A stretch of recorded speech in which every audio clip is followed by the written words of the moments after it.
అందిస్తున్నారు. తీవ్ర అస్వస్థకు గురైన వారిని కాకినాడ జీజీహెచ్కి తరలించారు.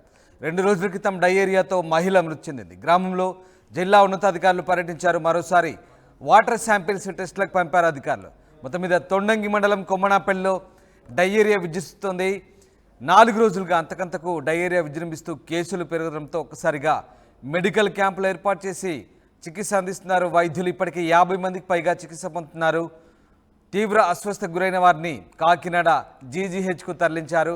2 రోజుల క్రితం డయేరియాతో మహిళ మృతి చెందింది. దీంతో గ్రామంలో జిల్లా ఉన్నతాధికారులు పర్యటించి మరోసారి వాటర్ శాంపిల్స్ టెస్టులకు పంపారు అధికారులు. అయితే గ్రామంలో డయేరియా బాధితుల సంఖ్య పెరుగుతుండడంతో ఒక్కసారిగా గ్రామస్తులు ఆందోళన వ్యక్తం చేస్తున్నారు.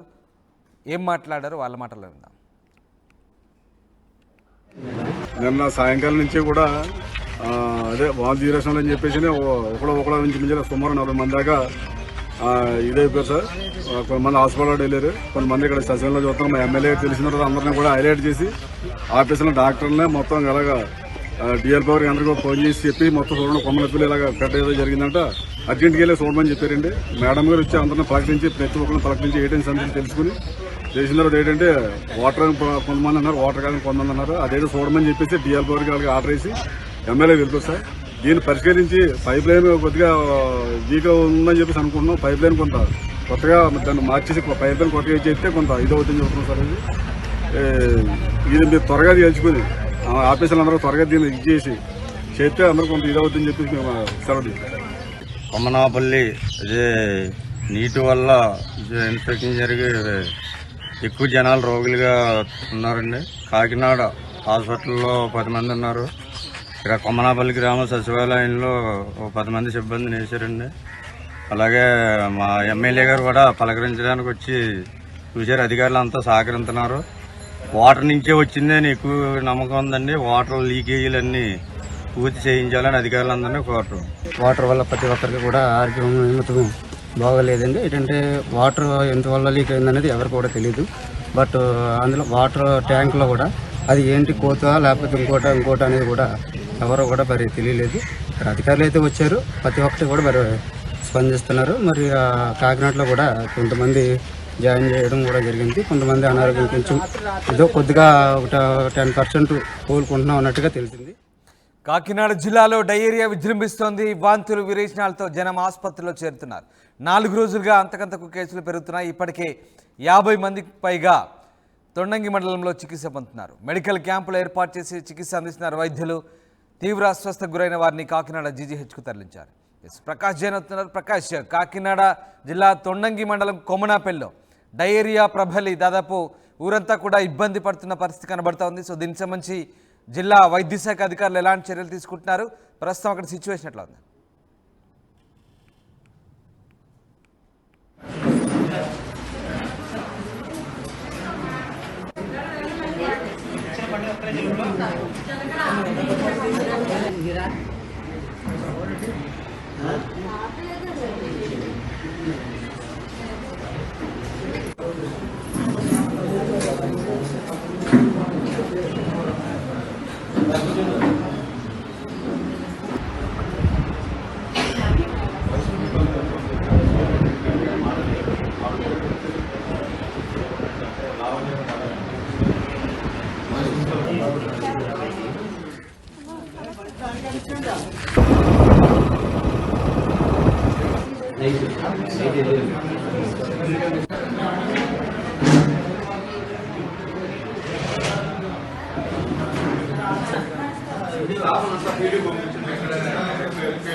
కాకినాడ జిల్లాలో డయేరియా పంజా విసురుతోంది. తొండంగి మండలం కొమ్మనాపల్లిలో డయేరియా విజృంభిస్తోంది. 4 రోజులుగా కేసులు పెరుగుతుండడంతో జనాలు వాంతులు విరేచనాలతో ఆసుపత్రిలో చేరుతున్నారు.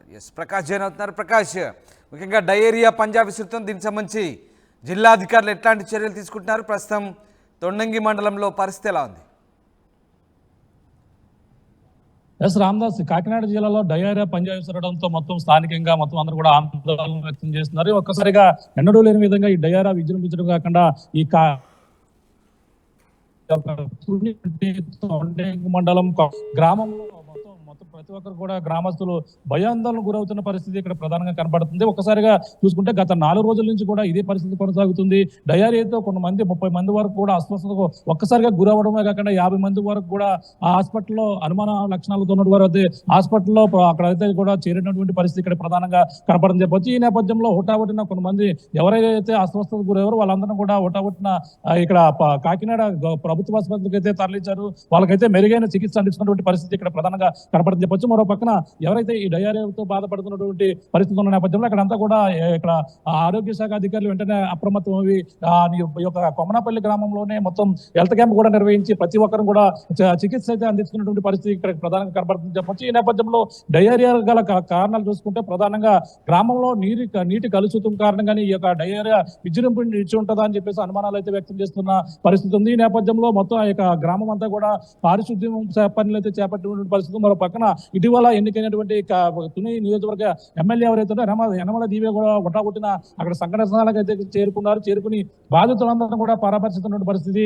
అలాగే డయేరియా గల కారణాలు చూసుకుంటే కొంతమంది ఈ విధంగా ఉన్న నేపథ్యంలో 30 మంది అస్వస్థత గురైన పరిస్థితి ఉన్న నేపథ్యంలో ఉన్నట్టుగా హఠాత్తుగా ఒక మహిళ డయేరియా లక్షణాలతోనే మృతి చెందడంతో మరింత భయాందోళనకు గురవుతున్న పరిస్థితి. వెంటనే జిల్లా వైద్యాధికారి యంత్రాంగం కూడా అప్రమత్తమై ఇప్పుడు వైద్య పరీక్షలు కూడా చేస్తున్నటువంటి పరిస్థితి ఇక్కడ ప్రధానంగా కాపాడుతుంది. ఏదేమైనా ఈ డయేరియా గల ప్రధాన కారణాలు చూసుకుంటే ప్రధానంగా గత కొన్ని రోజుల నుంచి కూడా గత 4 రోజుల క్రితం ఒక మహిళ అనుమానాస్పదంగా మృతి చెందింది. ఆ అనుమానం అంటే ఈ యొక్క డయేరియా లక్షణాలతోనే స్వల్పంగా అస్వస్థత గురవడం, తర్వాత హాస్పిటల్కి తీసుకెళ్లిన కాకినాడ హాస్పిటల్లోనే చికిత్స పొందుతూ మృతి చెందడంతోనే డయేరియా లక్షణాలు ఉన్నట్టుగా గుర్తించారు. దీంతో కొంతమంది వాంతులు విరోచనాలతోనూ అలాగే మొత్తం అన్ని విధాలుగా కూడా ఇబ్బందులు పడుతున్న నేపథ్యంలో అందరం కూడా పరీక్షించగా వాళ్ళందరూ కూడా డయేరియా లక్షణాలు ఉన్నట్టుగా విస్తృతంగా మంచినీరు తాగే ఏదైతే ఉందో అందులో కలుషిత జలాలు కలవడం వల్ల ఈ యొక్క డయేరియా విజృంభించినట్టుగా అయితే కూడా వైద్యాధికారులు అయితే నిర్ధారణకు వచ్చారని మనం ప్రధానంగా చెప్పవచ్చు. Ramadas, right, yes, thanks for the update Prakash. ఇది మొత్తం మీద తొండంగి మండలంలో ప్రస్తుతానికైతే ఇంకా డయేరియా బాధితులు పెరుగుతూ ఉన్నారు. ఇప్పటికే మెడికల్ క్యాంపులు ఏర్పాటు చేసి చికిత్స అందిస్తామంటూ వైద్యులు చెప్తున్నప్పటికీ చాలామంది వాంతులు విరేచనాలతో ఆసుపత్రిలో చేరుతున్నారు. ఇప్పటికీ 50 మంది పైగా చికిత్స పొందుతున్నారు. ఒక మహిళ మృతి చెందినట్టుగా తెలుస్తుంది. అయితే ఈ డయేరియా ప్రబలిన ప్రాంతాన్ని స్థానికంగా జిల్లా ఉన్నతాధికారులు అలాగే రెవెన్యూ అధికారులతో పాటు స్థానిక ఎమ్మెల్యే యనమల దివ్య ఆ ప్రాంతాన్ని సందర్శించారు. ఆ ప్రాంతంలో బాధితులను పరామర్శించారు. వాళ్ళు ఏం మాట్లాడారు ఒకసారి చూద్దాం. నిన్న కొమనాపల్లిలో ఒక హెల్త్ హజార్డ్ జరిగింది. చాలా మంది ఒక 34 మెంబర్స్ వరకు ఫుడ్ పాయిజనింగ్, వాటర్ కంటామినేషన్కి ఫుడ్ పాయిజనింగ్ అయింది. వాళ్ళకి food contamination and water contamination. అది జాగ్రత్తగా అసలు రూట్ కాజ్ ఏంటో కనుక్కోమని సూపరింటెండెంట్ గారికి ఆల్రెడీ డైరెక్షన్స్ ఇవ్వడం జరిగింది. ఇప్పటికే ఒక 10 మంది కొంచెం బాగయ్యి ఇంటికి డిశ్చార్జ్ చేశారు వాళ్ళని. ఇంకొక 10 మంది కొంచెం క్రిటికల్గా ఉంటే వాళ్ళని కాకినాడ జీజీహెచ్కి ట్రాన్స్ఫర్ చేశారు. పర్టికులర్గా ఒక 5 మంది పసిపిల్లలు ఉంటే వాళ్ళని ఇక్కడ వద్దు అక్కడికే పంపించండి, వాళ్ళైతే పెద్ద హ్యాండ్స్లో కొంచెం సీరియస్గా చూసుకుంటారు వాళ్ళని అని చెప్పి అక్కడ పంపించడం జరిగింది. ఆల్రెడీ 108 అంబులెన్స్ కూడా రెడీగా పెట్టాము ఇక్కడ. ఎప్పుడు నెసెసరీ ఉన్నా వాళ్ళని తీసుకెళ్లేటట్టు మొత్తం సిస్టమ్ అంతా మానిటర్ కంట్రోల్లోకి తీసుకున్నారు డాక్టర్స్ వాళ్ళంతా చూసుకుంటున్నారు. పేషెంట్స్ మెయిన్గా వాటర్ కంటామినేషన్. ఎక్కడన్నా బయట ఏమైనా ఒక పేషెంట్తో మాట్లాడాను, బయట ఏమైనా తిన్నావమ్మా, ఏమన్నా బయటది ముందు రోజు కానీ ఎప్పుడన్నా ఏమైనా తిన్నావా అంటే లేదమ్మా నేను ఓన్లీ ఇంట్లోనే ఫుడ్ తింటాను, ఇంట్లోనే నీళ్లు తాగాను అంటుంది తనకి. సో మేజర్గా తనకైతే వాటర్ కంటామినేషన్ అనుకుంటున్నాము. మిగతా వాళ్ళు బయట ఫుడ్ ఏదో ప్రాన్స్ ఏదో తిన్నారంట, సీ ఫుడ్ కంటామినేషన్ కూడా అయ్యి ఉండొచ్చు. ఈ డయేరియా కేసెస్ రిపోర్ట్ అయ్యి ప్రజలు ఎవరు కూడా కంగారు పడవద్దు. ఎవరికైనా కూడా డయేరియా లేదా వాంతులు, విరోచనాలు లేదా కడుపు నొప్పి ఏదైనా ఉంటే ఖచ్చితంగా దగ్గరలో మనకి ఇక్కడ ఆల్రెడీ హెల్త్ క్యాంప్ ఆర్గనైజ్ చేస్తూ ఉన్నారు. మెడికల్ ఆఫీసర్స్ అందరూ ఇక్కడే ఉన్నారు, ఏఎన్ఎంస్ ఉన్నారు, అలానే మనకు దగ్గరలో హెల్త్ సెంటర్ ఉంది. కాబట్టి వైద్యం చేయించుకోవడానికి ముందుకు రండి. ఏమవుతులే అని చెప్పేసి ఏం కాదులే, 2 విరోచనాలే కదా, వాంతులే కదా అని ఇంట్లో ఉండొద్దు దయచేసి. అలాంటిది ఏదైనా ఉంటే ఖచ్చితంగా వచ్చి వైద్యం చేయించుకోండి. అది నా ఫస్ట్ మనవి. 2 ఏంటంటే కాజ్ అనాలిసిస్ జరుగుతూ ఉంది. ఇక్కడ డయేరియా అసలు ఎందుకు వచ్చింది, దీనికి మనకి అసిస్టెంట్ ఫుడ్ కంట్రోలర్ మనకి వైజాగ్ నుంచి కూడా మనం పిలిపించడం జరిగింది. ఫుడ్ కంటామినేషన్ ఏమైనా జరిగిందా అనేది అనాలిసిస్ చేయడానికి మన శాంపిల్స్ తీసి మనం పంపిస్తూ ఉన్నాము. అలానే మనకి మెడికల్ కాలేజ్ నుంచి కూడా ఒక మైక్రోబయాలజిస్ట్, ఒక ఫిజిషియన్, అలానే ఒక SPM social and preventive medicine doctor గారు, ప్రొఫెసర్ గారు వస్తారు. ఇవాళ ఈవినింగ్ మధ్యాహ్నం వస్తారు.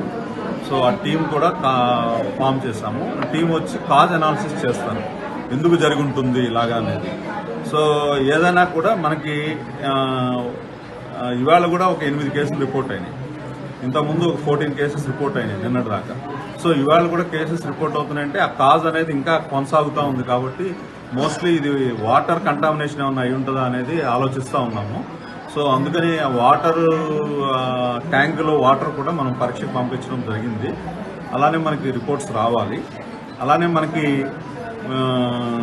ఇంకా మనకి మెడికల్ కాలేజ్ నుంచి వచ్చే టీం కూడా డీటెయిల్గా ఆ పేషెంట్ అటెండెన్స్ తోటి అందరితో మాట్లాడి మనకి పూర్తిగా కాజ్ అనాలిసిస్ చేస్తాము. ఇప్పుడు ప్రజెంట్ ఏమైతే వాటర్ తీసుకుంటున్నారో బీసీ కాలనీలో, ఎస్సీ కాలనీలో ప్రజలకు ఆ వాటర్ తీసుకోవద్దు, బయట నుంచి ట్యాంకుల ద్వారా పోర్టబుల్ వాటర్ సప్లై చేయమని SCRWS గారికి ఇన్ఫార్మ్ చేయడం జరిగింది. వారు అలాగే చేస్తున్నారు. ఇక్కడ మున్సిపాలిటీ, పంచాయతీ కూడా ఇక్కడ సచివాలయం సిబ్బందికి, అలాగే మనకి ఇక్కడ ఉన్న లోకల్ అథారిటీస్ కూడా మేము చెప్పడం జరిగింది. వాటర్ అనేది బయట నుంచి తీసుకొచ్చి ఇవ్వమని, ప్రజెంట్ ఇక్కడ ఉన్నది కాకుండా. అందుకని నేను చెప్తా ఉన్నాను, ఎవరికైనా వాంతులు, విరోచనాలు, కడుపు నొప్పి ఉంటే ఎవరు కూడా ఇళ్ల దగ్గర ఉండొద్దు. అలానే ఏమీ కాదులే అనే ఉద్దేశంతో ఉండొద్దు. దయచేసి హాస్పిటల్కి రండి, వైద్యం చేయించు.